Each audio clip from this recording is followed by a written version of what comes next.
Hi, I'm Matt. This is Let's Talk Music, and I'm with Matt James of Blacktop Mojo. How's it going, buddy? Doing good, brother. How are you? I am doing awesome. Talking to you, love talking to musicians. Hell yeah. So, Palestine, Texas, where's that out of? Or, well, it's out of Yeah. Texas, but what's it close by to? It's about 2 hours south of Dallas, 2 hours north of Houston, kind of in the middle, right off I-45, a little Okay. ways, kind of middle of nowhere. Yeah, I've been all over Texas, so I just Yeah, don't remember everything. You know what I mean? I drive a truck for a living, so I got you. I You used might have, to. you might have passed through here. Yeah, I might have years ago. I've been local, doing the home thing. The wife, Gotcha. rather hug me than a pillow. I don't know why, but Yeah, so tell me about your formation, man. 2012, you and Nathan Gillis yeah, yeah. started a band. How'd that come about?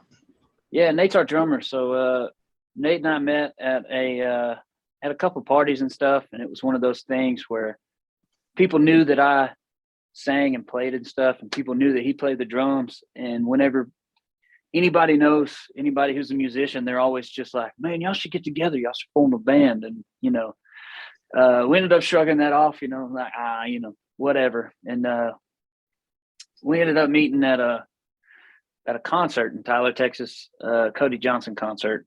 We were both at, and we were both real drunk. And I was like, "Hey, man, I'm playing at the coffee shop in town. Come by, check it out." And luckily, he was drunk enough to agree to that, but not so drunk that he forgot um, to come. And he came the next day, and he watched me and play acoustic, and invited me back to his house after that. And he had a drum set up in his living room, and he kind of was like, "Let me show you what I can do." And he kind of went off on his drum set, and he's pretty good drummer. Don't tell him I said that, but um, uh, we ended up drinking whiskey and talking about forming a band that night, and here we are, 10 years later, still Nice. doing it. Yeah.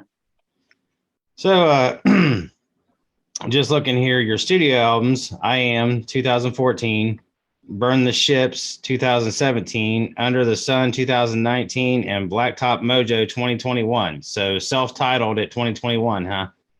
Yes, sir. Yes, sir. And that's your your latest album is Blacktop Mojo. That's correct. Okay. Yeah, sorry, man. I like I said, it was a long work day. It's just Hey, you're good, man. trying to get my head together. Um so what is it that I mean, did you guys come out with this before COVID or like right We wrote after?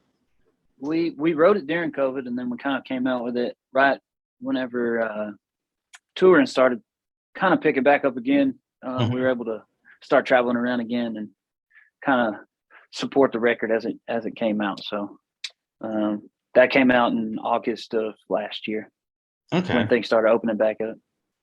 Believe it or not, I mean, I've heard of you guys here in Columbus. There's been a Nice. couple of times I've heard it on the radio, I can't remember if you were playing nearby or whatever, but Yeah, we played there a couple of times. I think the last time we played there, we played at a place called I'm gonna mess this up. The Woodlands Tavern, maybe. Or yes. yeah, we played there, and we played somewhere else I can't remember the name of, but we played in Columbus a couple of times. Yeah, they they'll usually like in the evenings announce what's going down, especially like on a weekend or whatever, what bands are playing where. And I knew I had heard it somewhere. So it's our local rock station, 99.7 The Blitz. So, Yeah. but tell me about the new one, Strike or Darlin, I Won't Tell. The video was really cool. Animated. Is that your first time doing an animated video? Yeah. So Darlin I Won't Tell is part of like it's a three song, well, two songs and an interlude in between the two of them. And it's kind of like a concept album. I'm not smart enough to write a whole concept album. So we did a 3-track concept thing in the middle of our last record. But it goes along with a song that we released about a month ago called Jealousy.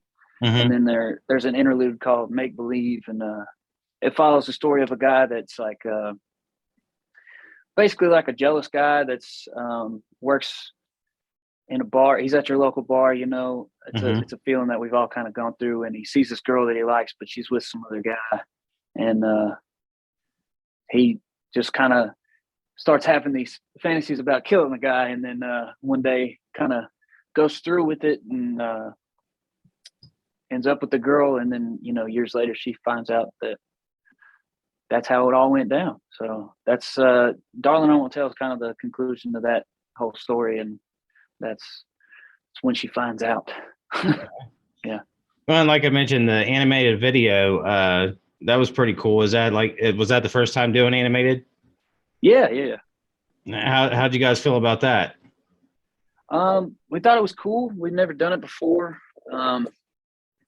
We've always done music videos, you know, where you gotta have a camera crew and do, I guess, have like actors, and kind of, if you're doing a story thing like that, you gotta kind of act out the story and have locations and all this kind of stuff. And we were about to go on tour whenever we were putting this video together, so we kind of didn't have the luxury of time to put all the locations and camera crew and all that kind of stuff together. So we kind of had the idea of doing an animated video because it's something we'd never done, and it sounded pretty cool. So we found these really talented guys called the Mungo Creative Group, and they sent us like some sample videos of some stuff that they had done, and we dug it. It's kind of cool. They use this thing called Unreal Engine that they use for video games and stuff. So it's kind of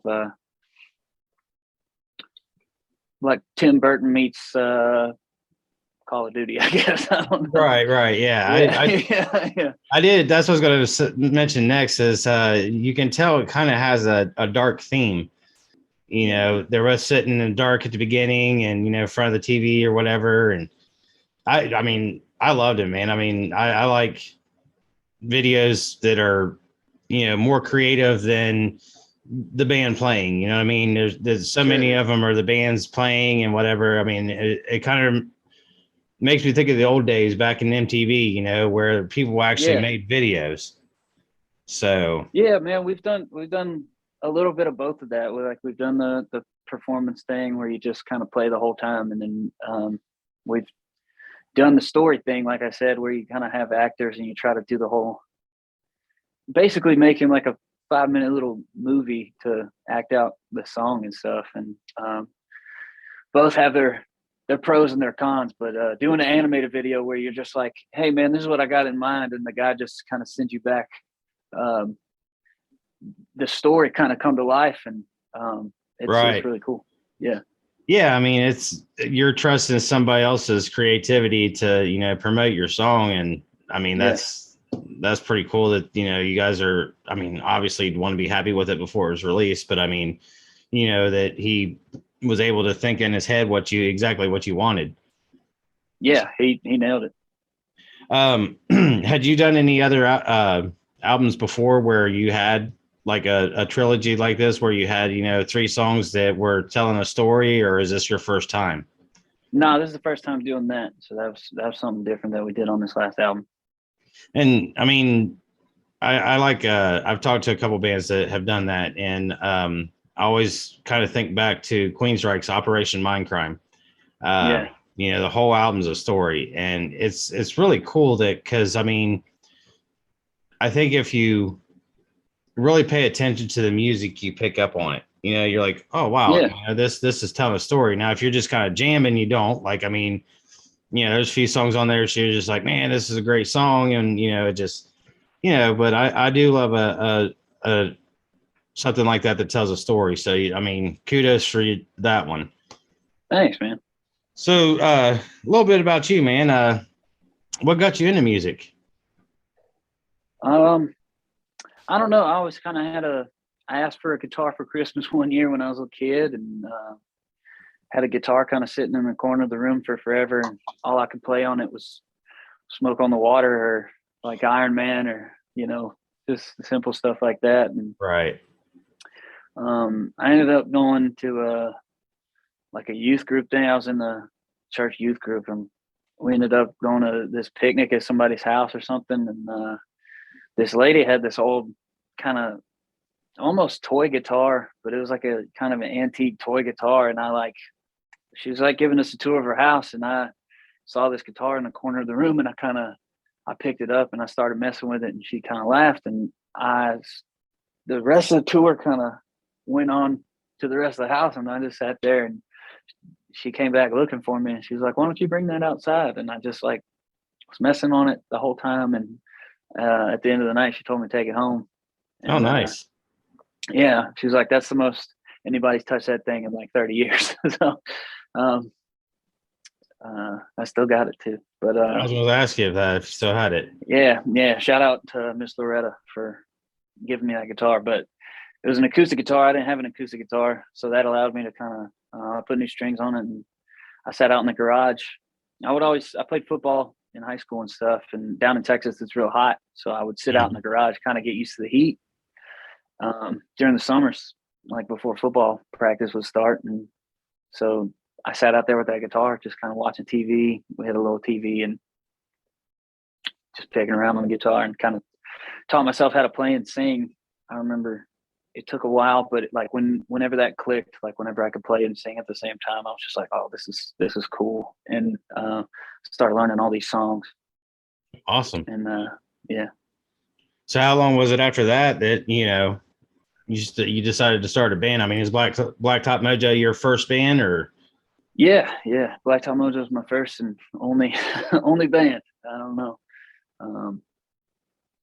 I'm blessed in that regard for sure. But I just played all through college. I'd be the annoying guy at the party with the acoustic guitar in the corner or whatever, and just played for my friends and stuff.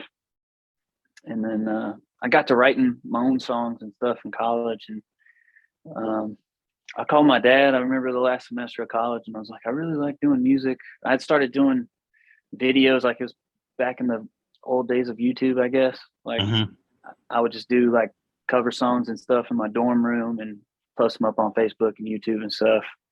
And people like, my friends and stuff, they seemed to dig it, and they would ask me to play different songs and stuff. And I remember doing that and just kind of doing that more than I was studying, I guess. Or hanging out. Like I didn't really have a huge social life in college or anything. I was just sitting in my apartment and kind of play guitar and write songs and stuff. And I remember calling my dad in the last semester of college and just being like, I kind of want to try music. And he was like, finish college first. And so I did that. I finished college as fast as I could after that, and started playing in a local coffee shop. A buddy of mine's uncle gave me a job working in his coffee shop, and he would let me book like acoustic acts and stuff. And if I couldn't book anybody, then he would let me play. So there was a lot of nights where I was like, I couldn't find anybody. Yeah. And so I ended up playing a lot over there. And that's, like I said before, that's kind of how I met our drummer. I invited him out to come watch me play over there. So right. So, I mean, Texas is so known for cowboys and country music and whatnot. And I've seen recently, I did an interview with a couple bands out of Houston, rock bands, and you guys are a rock band. I mean, so they was saying, it's kind of hard to find somewhere down there to play because of the, amount of people that like country. So do you guys run into that same problem? Because I mean, you guys almost sound like, I wouldn't say rockabilly, but you almost have a country sound to you in some of your songs, like almost what's the word I'm looking for? Southern rock. Yeah. I mean, we definitely have a lot of that prevalent in our music for sure. When we first started, we just kind of, like I said, we're from a middle of nowhere town, and the only bars and stuff around, within 50, 100 miles are kind of like country bars, kind of dance hall type of places, and honky tonk, I guess, right, bars. But so I mean, when we first started out, we were playing a lot of covers, and I mean, we do everything from like Merle Haggard to Matchbox 20 on a given night, and then when we decided to be a rock band, which was shortly before our first record, which you said was 2014, I think. Let me I can't see. remember. Sure, 2014. Yeah. I have trouble remembering them sometimes. Me too. No problem. But yeah, we decided to be a rock band because we had written all these songs, and we was like, man, this is kind of heavier. It's kind of more grunge, more a little bit of metal in there, and so yeah, when we started doing that, we would have to travel to Dallas or Houston or Austin or whatever, and to play in rock bars.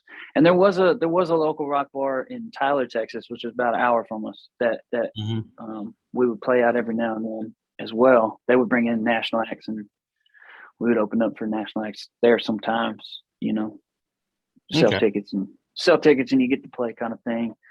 But yeah, if you decide to be a rock band in Texas, you're going to take a huge pay cut, because you're in country bars, they'll pay you pretty good money to play covers and do that kind of thing and play dance music for everybody, Right. the two-step too. And if you're playing at rock bars, you're definitely not doing that. You're getting paid $50 if you're lucky, kind of thing. They count people at the door that say they're there for you, and you get a little tally on a sheet, and that's how much they pay you at the end of the night. So, Oh wow.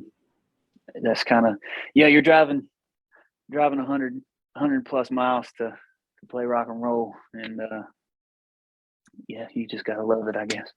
No, I mean that's the biggest part of it, man, is loving music, loving the music that you make and play. I mean, otherwise, why would you do it? Oh yeah, for sure. So I mean, and look, you had ZZ Top out of Texas. I mean, come on. Yeah, So, it's easy top. I mean, Pantera. You had. I know. I mean, Love some Pantera. So what's next for you guys? You getting out on the road soon or anything? yeah, we got a West Coast tour coming up in July, starting July 15th, and we hadn't been out to the West Coast since before COVID, so we're pretty pumped to go back out there and see what's popping on in California and Washington and Oregon and all that. So Nice. Who are you going out there as a headliner, or are you going out with somebody else?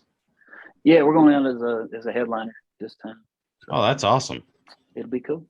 So you link up with anybody to open up for you, or any plans for that? We actually just came off a run. We were direct support for Buckcherry for about 3 weeks. Mm-hmm.